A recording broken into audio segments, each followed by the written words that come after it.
Hello folks, it's the Pace Chaser again. Welcome to another one of my videos. This is another one of the model reviews where we look at some of the older die-cast models available on the second-hand market.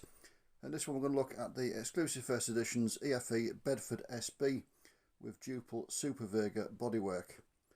So the real Bedford SB was the replacement for the legendary Bedford OB, produced from 1950 to 1986. The Duple Super Vega in various forms was produced from 1953 to around 1962. The version that EFE modelled with what was called the butterfly grille, for obvious reasons by the shape, was produced between 1954 and 1958 inclusive. So that's the kind of date. However, a lot of these vehicles were quite long lived. I can remember a few still being in service when I was a little kid in the early 1980s, at which point they were well north of 20 years old, but they tended to work with independent operators who ran the occasional market day service into town or school services and had fairly low mileage routes. So there were still a few around in the early 80s. In fact, there are still a few around today as heritage vehicles, including this very bus, as we will see in due course. So the EFE model of the Bedford SB with Duple Super Vega bodywork first appeared in February 1995, and there were 16 versions produced altogether, the last one appearing in October of 2012.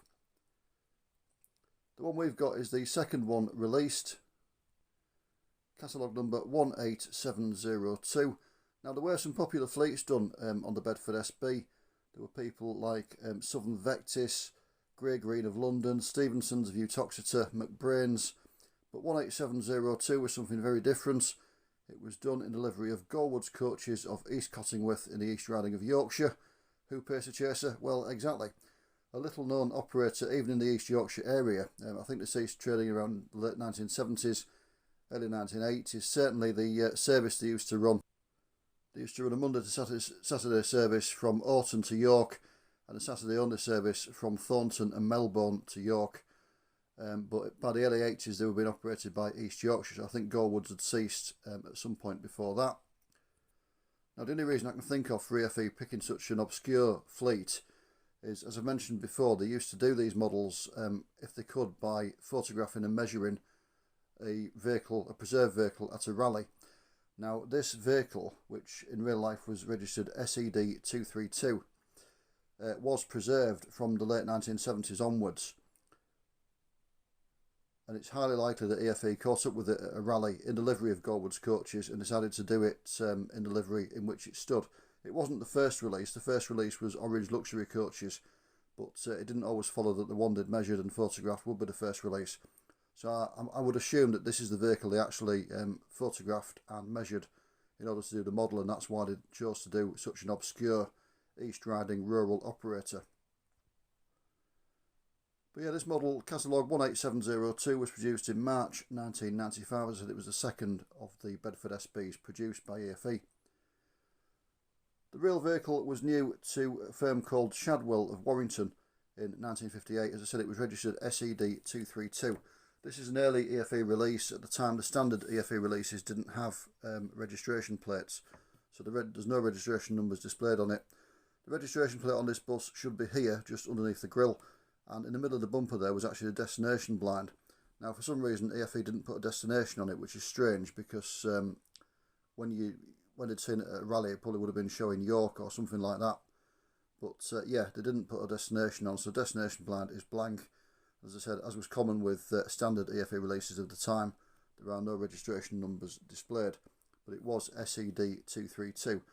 It came to Gorwoods in 1965. It had been new with a petrol engine, but it was fitted with a diesel engine by Gorwoods, and it worked for them, as I said, until about the late 70s when it was preserved. In 2004 it was sold to the operator Thorns of Bubbith, who re-registered it 696 UXO and used it as a heritage vehicle. In 2012 it went to Coastal and Country of Whitby, who had it fully refurbished and also used it as a heritage vehicle, and I believe it still exists with a firm called Easton's Coaches of Stratton Strollers in Norfolk. Again, as a heritage vehicle. I believe it is still around in service.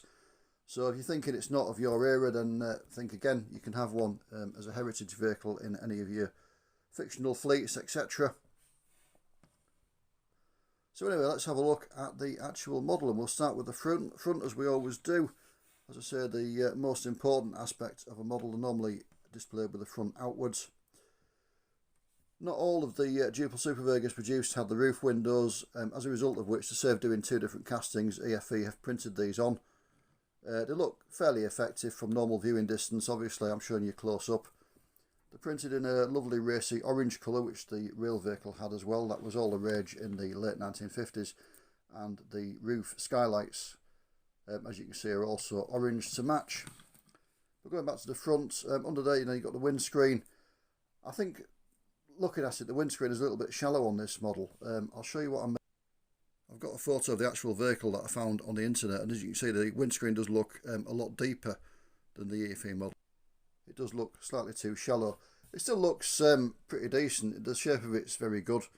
It just could do to be a little bit deeper, I think. It doesn't look quite deep enough. It should go slightly further up at the top. The grille is absolutely lovely. The butterfly grille, as it was called, again for obvious reasons, but it's nicely modelled there, as are the headlights and things. We've already mentioned there's no registration plate because at this time, 1995, EFE didn't put registration plates on standard releases. And again, it's a strange omission that they haven't put a destination on it. I may well detail this one with a destination at York. I've got some transfers somewhere. But yeah, generally it looks pretty good. As I say, it's just the depth of the windscreen that's the problem. There's also the clips that hold the windscreen in visible. There's not a lot they can do about that because of the shape of it really, but it does detract slightly from the appearance. As you can just about see over the clips, the wipers are modelled as well on the windscreens. Turn it around to have a look at the near side. Again, the shape of it's pretty good, the curved window line, etc. The wheels look fairly effective.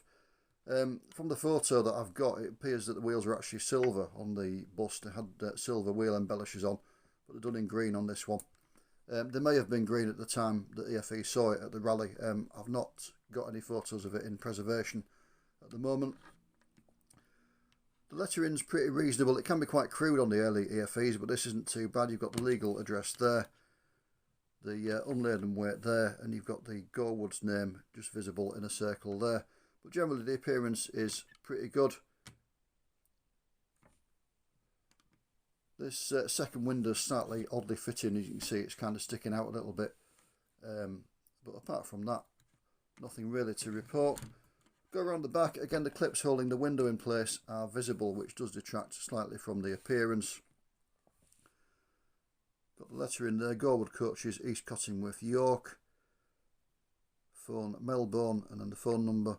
Obviously this is Melbourne in East Yorkshire, not the one in Australia. That would have been quite a stretch to get from there to York. Even in the Bedford SB, they were quite rugged and reliable, but not quite that rugged, I don't think. And again, where the registration plate should be on the back is actually picked out in black, but they haven't put the plate on because, as I said, they didn't at this stage unless you bought the deluxe versions, and there wasn't a deluxe version of this model. Go around to the offside. Again, nothing much to report. The shape of it's pretty good. The detailing is nice. It looks crisp. It looks clean. The driver's steps, part of the casting there, it's not just printed on. And you've got the driver's door there as well. The roof we've already seen, but again the skylights are there. On this one they're done in an orange colour to match the printed on front ones. Again, that is prototypical. The real vehicle did have orange skylights.